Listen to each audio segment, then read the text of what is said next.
ये रविवार के दिन पीपल के नीचे क्यों नहीं जाते, उसकी कथा चल रही है, बड़ी विशाल है, जरा सुन लो। अब निकली है कथा तो अच्छे से सुन लो, तो कम से कम तुम भी तो दूसरों को बता सकती हो। अब भगवान नारायण लक्ष्मी के साथ जैसी पीपल के वृक्ष के नीचे आए, आते से भगवान नारायण ने लक्ष्मी जी से कहा, लक्ष्मी तुम्हारी बहन बैठी है। लक्ष्मी जी ने मिठाई का डब्बा दिया। मिठाई का डब्बा देते ही दरिद्रता ने मिठाई का डब्बा फेंक दिया और फेंक कर बोली, लक्ष्मी तू जानती नहीं है मुझे क्या पसंद है और मेरे लिए तो मिठाई लेकर आई है। लक्ष्मी जी ने कहा, जी मैं जानती हूं तुझे क्या पसंद है, तुझे खट्टा और तीखा पसंद है। क्या पसंद है? खट्टा और तीखा।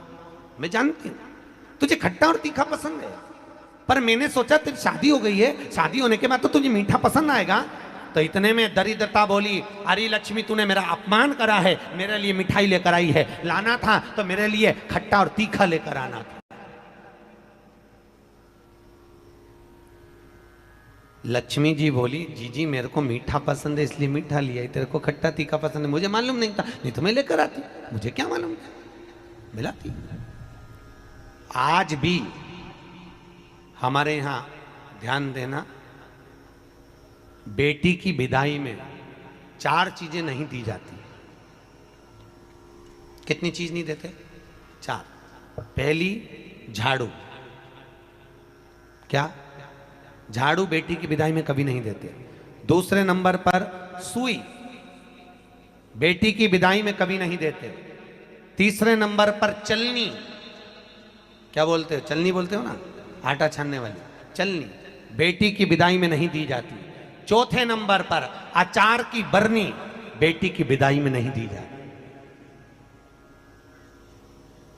बेटी की विदाई में अचार नहीं दिया जाता, खट्टा और तीखा बेटी के।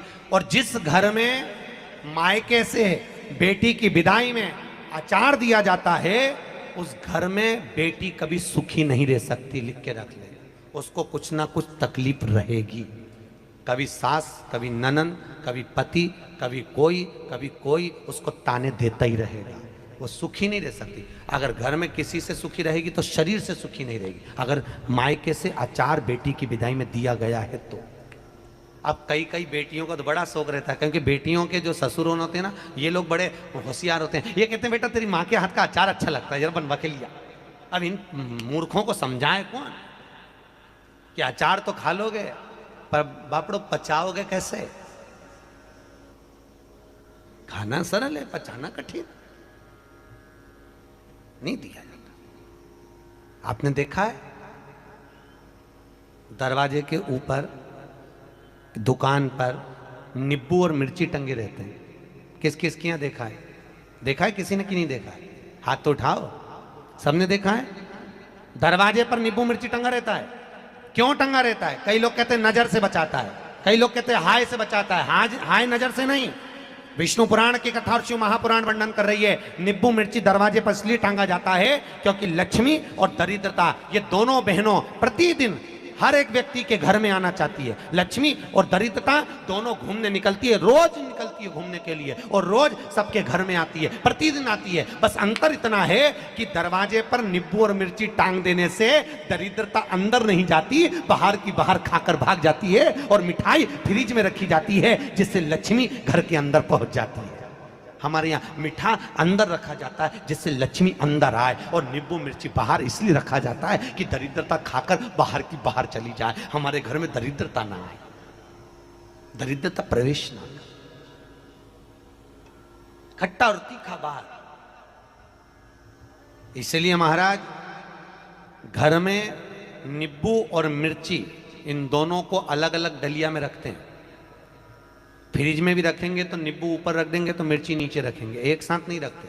जिसके घर में फ्रिज में भी अगर नींबू मिर्ची एक साथ में, तो उसमें दरिद्रता का निवास। 1 रुपए कमाओगे, 1.25 रुपए खर्च होगा, घर में पैसा कभी नहीं जुड़ सकता अगर नींबू मिर्ची एक ही डलिया के अंदर है। एक डलिया के अंदर अगर नींबू मिर्ची है तो तुम कमाते रहो, खर्च होता रहेगा, पैसा जुड़ेगा नहीं, हाथ में रुपया दिखेगा नहीं। कितना भी दुकान पर बैठे रहे, भले 24 घंटे बैठे, पर पैसा नहीं दिखेगा। कमा कर लाएगा, मालूम पड़े 2-3 दिन में वो खर्च हो जाएगा, पर दिखेगा। दोनों को अलग कराया, नींबू अलग हो, मिर्ची अलग हो। दरिद्रता।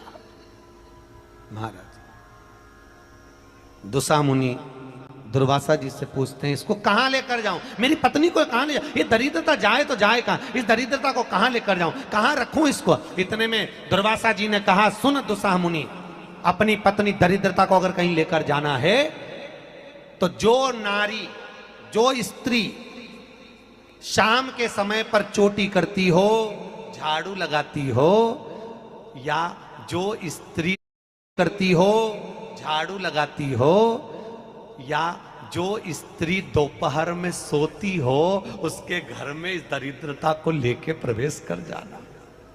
वैसे मुझे उम्मीद है करमाला की माताएं दोपहर में नहीं सोती होंगी,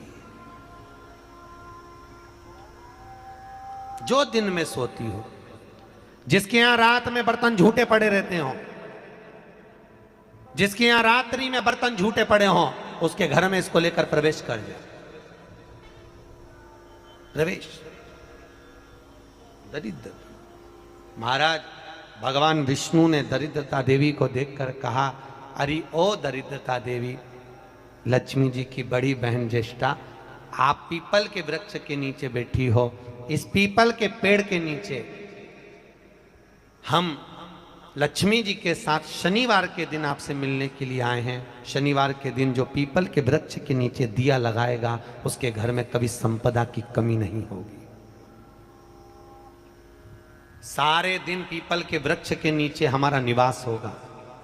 इतने में दरिद्रता खड़ी होकर बोली, रे नारायण, तुमने अपने मन की बात कह दी कि 7 दिन तुम्हारे होंगे, ऐसा नहीं हो सकता, इसमें एक दिन मेरा हो। तो भगवान विष्णु ने कहा, कौन सा दिन? दरिद्रता कहती है, रविवार के दिन इस पीपल के पेड़ के नीचे मैं नृत्य करूंगी, और अगर पीपल के वृक्ष के नीचे रविवार के दिन जो परिक्रमा करेगा या पीपल के पेड़ के नीचे आएगा, उसके साथ में उसके घर में प्रवेश करूंगी। इसलिए हमारे हिंदू धर्म में रविवार के दिन पीपल के पेड़ के नीचे नहीं जाया जाता, पीपल की पूजन नहीं करी जाती, पीपल की परिक्रमा नहीं करी जाती। कौन से दिन? जम के बोलो जरा, रविवार। और जिसके यहाँ दीवार पे पीपल लग जाता है, या कहीं पीपल का पेड़ लग गया अपने दीवार पर, घर में कहीं पर भी, तो पीपल निकालने का भी नियम है। अगर आप दीवार में से पीपल निकालोगे तो बार बार काटोगे, बार बार लग जाएगा, फिर काटोगे फिर लग जाएगा, फिर निकालोगे फिर लग जाएगा।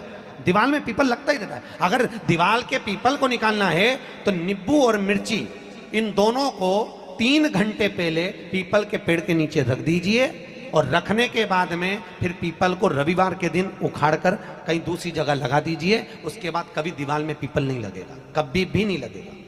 पर पहले 3 घंटे पहले नींबू मिर्ची अपन को पीपल के पेड़ के नीचे रखना पड़ता, तब पीपल निकलता।